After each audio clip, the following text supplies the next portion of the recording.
เอาเป็นสอยละแม่นใส่คอดาวอีลีละไม่กิ้งกงหนาบ้าบ้าโยโยโยโย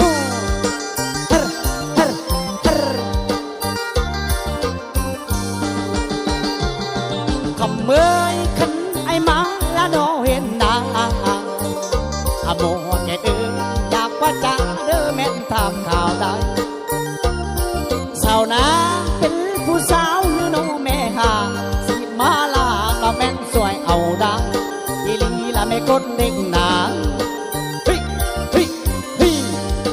โยโยโยฮึบฮึบฮึบคำเมื่อยขันมันเหลือนอกแฟนใจเดกะมุนเลี้ยวเวอยังน้องอายยินสิเบื่อเดนางเอ้ยขันมากินน้ำแม่นลาบีอัดกินแล้วจะแม่นบ่ตายได้อีลีละแม่กิ้งก้มหนาเคยละเคยเคยละมัวแกเอ้ยเฮ้ยเฮ้ยเฮ้ยยั่วยั่วยั่วสาวนาขันน้องไปละน้องแนวนาได้กินคมเมืองให้ไม่นาเด้อถ้าอายเนี่ยไปเอาทุ่งเด้อแม่นหน้า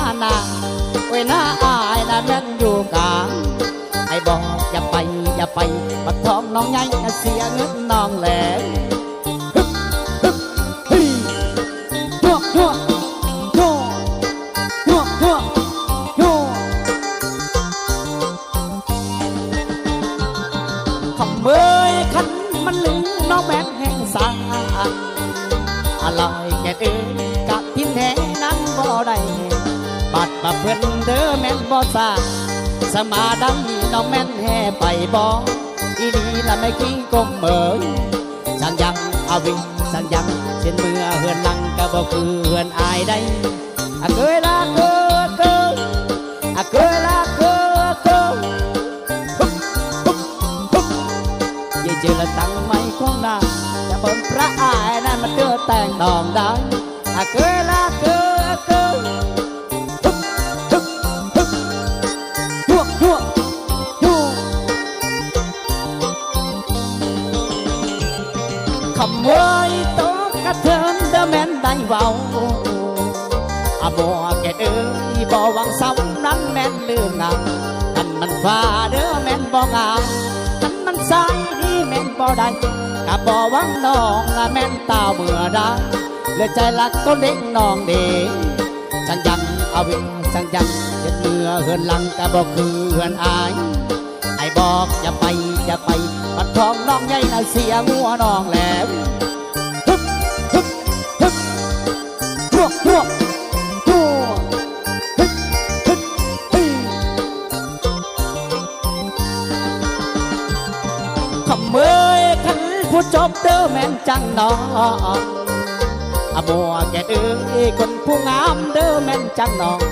คนขี้ลายน้องก็จังบักอายละบ่สมน้องละแม่นผู้งามดังอีลีละไม่กล้วยบรูนางฮึบฮึบเฮ้ยยั่วยั่วยั่วเกี่ยวเกี่ยวกันเด้อฮึบฮึบเฮ้ยฮึบฮึบเฮ้ย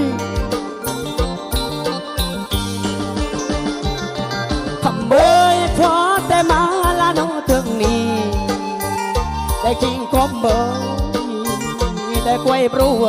ก็ตั้งไว้อายนั้นพอลาก่อนพอจุดก่อนเดือละแม่นบันทา